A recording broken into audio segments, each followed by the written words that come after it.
Welcome to the first Miniracers Devlog. In this devlog, I'm going to get you up to speed on where I am importing Miniracers to Unity. But what is Miniracers? Miniracers is an add-on that I made in GarageMod where you can drive toy cars. The cars themselves are actually just boxes sliding over the ground with toy car textures applied to them. Driving forward, for example, means applying a force to this box which makes it slide forwards over the ground. Turning means applying a rotational force to the box, so no actual wheels are involved. I wanted to port my mod to Unity, and I started off by using the same box model way of driving. So in Unity, the car was also implemented as a simple box sliding over the ground. The wheels were purely visual. It became clear pretty quickly that this doesn't work in Unity.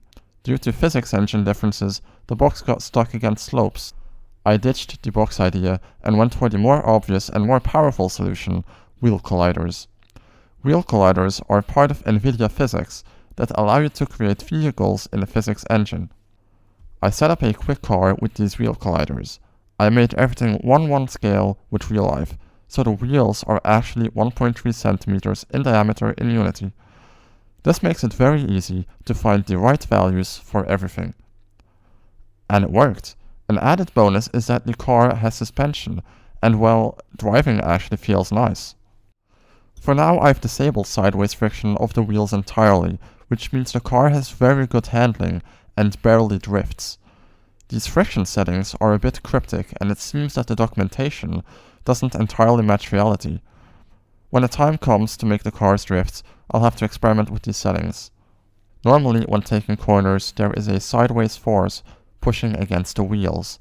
This can make your car flip over if you're not careful. The Unity documentation hinted at setting the force app point distance to somewhere slightly below the car's center of mass. I believe this is what helps the car stay upright during turns. If this setting didn't help, however, what you would have to do is lower the car's center of mass and apply a slight downward force onto the car, which increases with the car's speed. The second method is another way of preventing the car from flipping over. Real cars use an anti-roll bar to prevent the car from rolling over in tight turns. When a car drives up a slope, it normally loses speed, and so going up slopes is slow. This kind of took excitement out of racing. This is why the car will compensate by adding a force in its forward direction when standing on a slope.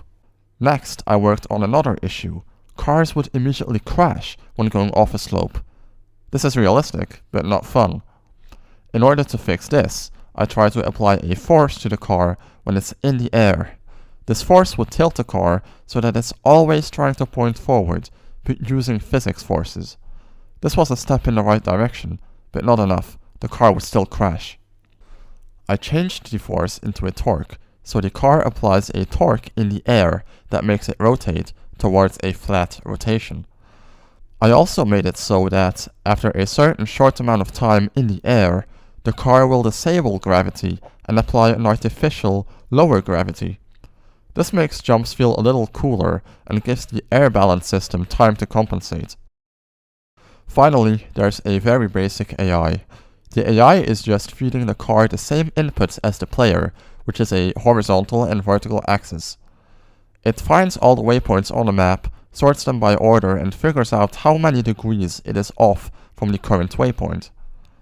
Based on these degrees, it steers towards the current waypoint and constantly gives gas. When it gets close enough to the current waypoint, it moves on to the next waypoint in the list.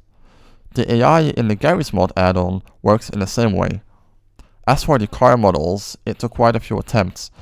I had to find a technique that worked for me, and that didn't require me to study 3D modeling for years. I settled with the same method I used in GarageMod. I simply draw the side view in vertices, then extrude that. After extruding, which gives me the basic shape, I start adding depth and other details to the car.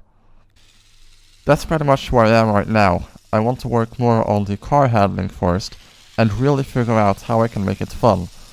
My first milestone is having the same feature set as the GarageMod add-on, which means having drivable cars, AI, and checkpoints with tracking how many laps you've completed. That's it for now. See you next time.